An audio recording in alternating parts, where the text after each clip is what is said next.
बहुत समय पहले की बात है, जब गांवों में आज की तरह तकनीक नहीं थी और लोग अपने अनुभव और चतुराई से ही जीवन जीते थे।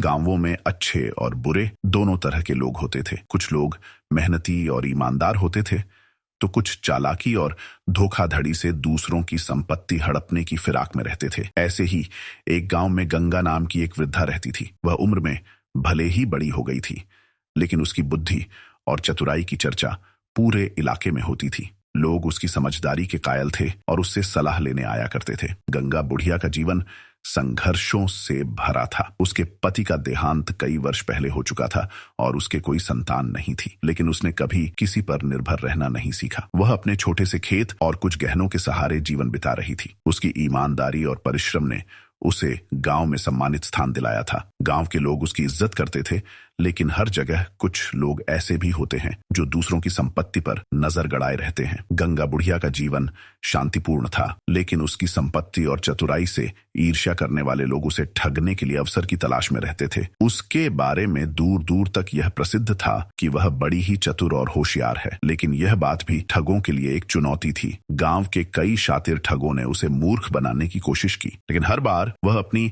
समझदारी से उनकी चालों को नाकाम कर देती थी। गंगा बुढ़िया के पास थोड़ी सी जमीन और कुछ गहने थे जो उसने अपने पति के जाने के बाद बड़े जतन से संभाल कर रखे थे। वह मेहनती और ईमानदार थी, इसलिए गांव के लोग उसकी बहुत इज्जत करते थे। लेकिन हर जगह अच्छाई और बुराई का संगम होता है। इसी गांव में कुछ लालची और धूर्त लोग भी रहते थे जो उसकी संपत्ति हड़पने की ताक में थे।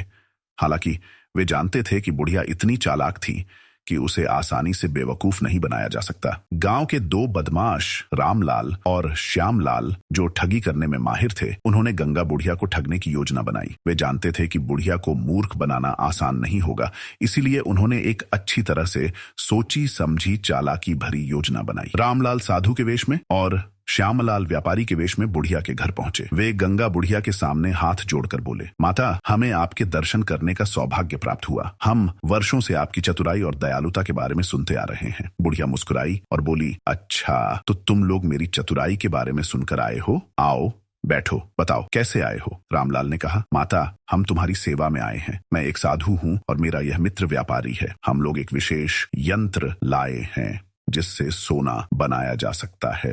यदि आप हमें अपनी एक सोने की अंगूठी देंगी तो हम आपको दुगुना सोना लौटा देंगे। बुढ़िया ने मन ही मन सोचा, ये ठग हैं और मुझे मूर्ख बनाने आए हैं। इनसे बचने के लिए कुछ करना पड़ेगा। बुढ़िया ने हंसते हुए कहा, वाह, अगर ऐसा है तो पहले तुम लोग अपने सोने को दुगना कर दिखाओ, फिर मैं तुम्हारी विधि पर भरोसा करूंगी। ठग थोड़ा असमंजस में पड़ गए, लेकिन उन्होंने योजना के अनुसार सोने के एक टुकड़े को यंत्र में डालने का नाटक किया और थोड़ी देर बाद वैसा ही दूसरा टुकड़ा निकाल कर दिखाया। बुढ़िया ने आंखें चौड़ी कर लीं और आश्चर्य जताया, अरे वाह, ये तो अद्भुत चीज है, लेकिन इतनी जल्दी विश्वास करना ठीक नहीं होगा। क्या तुम इसे फिर से कर सकते हो? ठगों ने सोचा कि अब बुढ़िया झांसे में आ गई है। उन्होंने दोबारा नाटक किया, लेकिन इस बार बुढ़िया ने अपनी चाल चल दी। उसने चुपके से गांव के कुछ लोगों को बुला लिया और कहा, देखो, ये महान साधु हैं जो सोना बना सकते हैं। मैं चाहती हूं कि पूरा गांव इस अद्भुत चमत्कार को देखे। गांव वाले इकट्ठा हो गए और ठगों से आग्रह करने लगे कि वे सबके सामने यह करिश्मा दिखाएं। भीड़ देखकर ठग डर गए। वे समझ गए